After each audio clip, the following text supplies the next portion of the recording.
Toi whaatalo whaatolo whaapoponga o talafou mole nei tae au. E ono toi whaawau nisi te e pe ona whaalia e se loia i au kilani, mai a tole wa yaso ele o whainga luenga, ina ia whaalau i loa le tūlanga whaale tonu o lātou tutongi, whaapema le tūlanga ia lātou ngā luenga, o lo ia, o duty lawyers, e tutongi ele matanga luenga o whaamasnonga, lātou te whautua ina tangata e tutul whaamasnonga, o e le ngā whatia ona tutongi ni loia, e whina waia lātou mata upo. O le tausanga talwaina whaasilsila ia nisi o ia loia, o le amalo lo, ma le whaavano aina ni o lātou taimi e ngā lulue ai, ngō se umi e tasi le vaiaso, i le māsina le nei o Januari, e au fia i Dennis Ansley, wasilia nei ma le tolu walu tausanga o avea malo iai au kilani, na ia tā ua i le leiteo New Sila, sa e nisi loia na ave atu e whaatino ina la lātou ngalwenga, ina ua whaia la lātou te na whaalia le asosia loia, e matoa maua lalo lava le tutongi, o lo o foi na atu mo ia loia, whaapea foi na whaale tonu le tūlanga o lātou ngalwenga, pe a fua pe whaatusa i loia o lo ngā lulue i au nanga whaatuma o ti.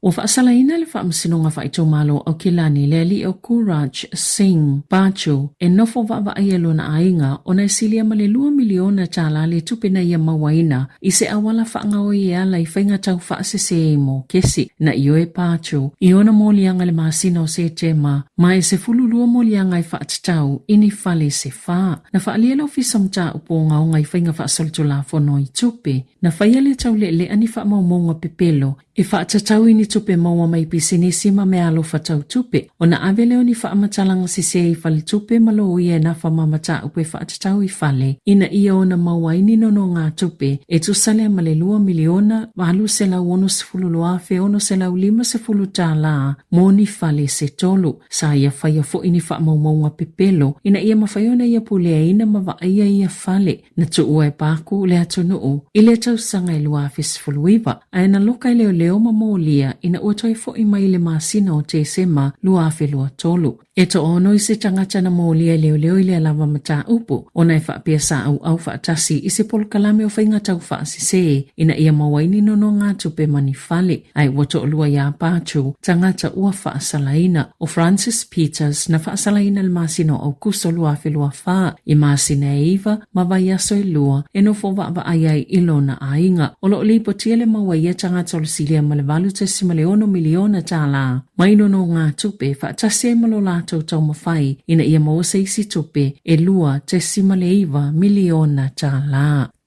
Waiei neise ioe ngā le Fletcher Building e whaatau atu ai lona la lau ngā luenga titele i le company tele whaavau malo o le Vinci Construction o le tau amata na iai e tolu se lau se fulu 5 te sima le 1 miliona tā la. Peitai i ono mawhaiona toi si tia i lunga atu le tolu se lau tolu se fulu 4 miliona tā la e fua i lunga o le unga o le au o iai whaatala noa ngā autu o le kone karate. O vaenga o le Fletcher Construction Holdings ia ua whaatau atu e au fia le Higgins, Brian Perry Civil, mapolo ke te tele le Fletcher Construction. Na whaalia le pulisilo le Fletcher Building o Andrew Redding o se la asanga tele lea uanga i ele company e ala le whaatawatu ia vaenga i le Vinci ina ia mawhai o na whaawa wai pēr le ngā luenga ma whaai titi ai fo i ai tā lafu ai ia whaale le ai tupe maua mole au whaisia i le kamupani. O iele talitununga o le asole o le awhaasilsila alo i el pālemia Christopher Luxon le asolwhai ngā pālo titele le tunu ile nei tau sanga o le awaulia na nawhina wha ngā solo i le fono o le vaenga whaapwhai le National Ikalai Aesthetic le o tatalia i le whaalauilo i le pālemia o le mata upo i le whaai unga o la lātou whaafalitu i le aso. O se tūlea maseanga māsani pe ona mole mawina i nei tau sanga utuana i atu o le whaatūlanga o le asolwhai ngā pālo titele i le amatanga o le tau sanga whaupwhai o le lo e whaia le pāle mia le whai unga i le aso e whaia i le pālota au le mai ala na paia inga e tolu tau sanga o wha ngā solo. E le ene whaasila silango ni polisi e le saunoa ngā Luxon e ui sā fola i aso utua nai e le pāle mia le whaanaunau ta inga o le National ina isi tia le sauwhanga o le Kiwi Saver pe a whai e toi filifilia la lātou vaenga e ta ia le mālo. Ua whaasisila le whaipula le Labour Adrian Rurahe o le amalulo tu maumai upu whai o le malo le masina fau. O Rurahe sa avea mafonga whatalai mole silia ma le sefulu tausanga a matamai le luafe sefulu wha. Avea ma whaipula le tu malo te tai hau auru au le ifaya ina le whaipula le vaenga whaia Maori o depinga rewa peka i le luafe lua tolu. Na avea mafonga whatalai o le mao tau sui mai le masina o augusto luafe lua lua. Yo atu le masina o te sema luafe lua tolu. Na whaalia e Rurahe na mawhauwhau le nei tau mawhanawhana i lona ainga ma le lotu. Ma se ilunga e malo lotu maumai upu whai wato ama whai leo na te lelo na taimi e awa iai mea whai lona ainga ma le lotu. Na sauno le taita o le Labour Grace Hopkins o Rurahe e whaalo alongia tele i tutono le pale mene i lona tofinga o le fonga whatalai ma o se sui tā ua tele o le Labour e te lefo i lona alofa mō Māori. Wa ioi whaipule Asia o mai tutono le pale mene o whelafo inga e whaia e winga ini li poti le tele o whingo tolo ufango taina i matawhanga o New Zealand e le tatauna tilo tasi i tangata malanga mai fafo manono fwele atunu. Peita e wavala au whaipule saina mai le Queens ma le National ina ia whaatau taia nisia o onga mo tangata mai fafo ina ia malama i le mafua anga e tā waile puipuingo le sio manga o le ngātai whale. Na sauno le Minister of ngā whaiva Shane Jones i lunga le leitao New Zealand le asonga fua o le isi mafua anga le tele o le so ona whango taina o le titai o le penisula o whangaparawa ona o le tele o tangata mai fafo na ia tā ua fo ini ngā yoinga o lo tau pule i lunga o penga ta wha ilangi i le ngangana saina ma o se tau wha mata ule i tau mawhasamia le atunuu ona o tangata mai fafo e le o malamalama i tō la fono na sauno Lawrence Sunan le whaipule o le Queen wa leva tele o na iei ngalo te o Jones i tangata mai fafo pasa ia whaitio ina ile Minister ona ole tua inga ua ia whaia i tangata mai fafo i lea whaafita auli ma o se whaato sina o le pālota na sauno Carlos Chang o le National o le mata upu tau i whai ngā whaiva ai le o se mata upu i tangata mai fafo ai oa onga e fisosoani i tangata mai fafo i mawhaiona malama i le mafua anga e a lai o na tā ahua le puipuinga o le ngā tai whale. E nā ole se fulutau sanga le tamai titia Raymond Su o Porirua ma e le vasenga ono. E ua whaamani a inana tamo whainga le suenga o le NCEA level tasi ma le lua. Whaapea fo e ma le suenga i Cambridge. O suenga ia e maasani o na suei tamai tipeta i sifulu lima po o le sifulu ono tau sanga le mātutua. O nisi o mata upo e maasani o na sue iai Raymond i lunga o benga ta whailangi e au fiele tala whaasolo pito o polo kiki whaapea matala fau. Ai fie fo iana le sona a au, karate, ta whawhao mana wō, ma ta alo fo imalona tua whine ta alonga i peo le Monopoly, po oni ta alonga i peo ni paso. Peo na lipatia, e maasani o na alu Raymond i lona ainga ua le isana mea onga o tutoi, e te tau o na whai. O na wawa ai leo lona tamai ni tu ainga Apollo Kalame, e mawhai o na oa i le whale, whaapea mani le sona o le numera i whai ungo le vaiaso, o se avanua e sangati na e ai pia lona i loa. E ui le mawa e o tau mawhai ngā Raymond i a suenga peitai e le o mimitai, e le o iei fo isana fuafuanga e tau ai i ana wō le unga o ana suenga.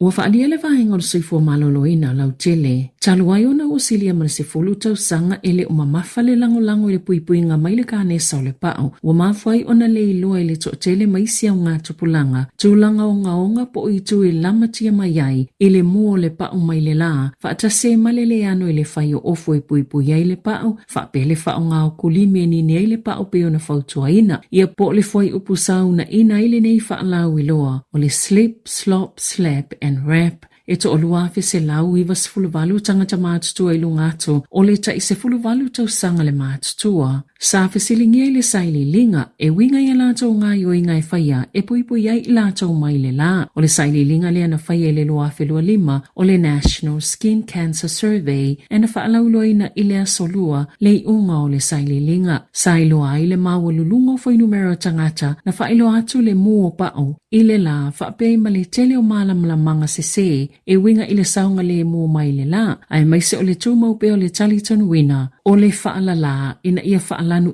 ena i le pao le tino. Na whaalia le au su ele Universitea o Tāko na whaiele saililinga e mo o mia vamele toi whaamamafa le puipuinga mai le ka nesa o le pao. Na whaatupe ina le te whaatu ora le saililinga ma ua Universi fo i le silia maltolu se lau wafe tala i se polo kalame whaalau iloa e alatu i le sosa iete o le ka nesa i le neitau sanga whaale tupe mo le puipuinga o le pao mai le la.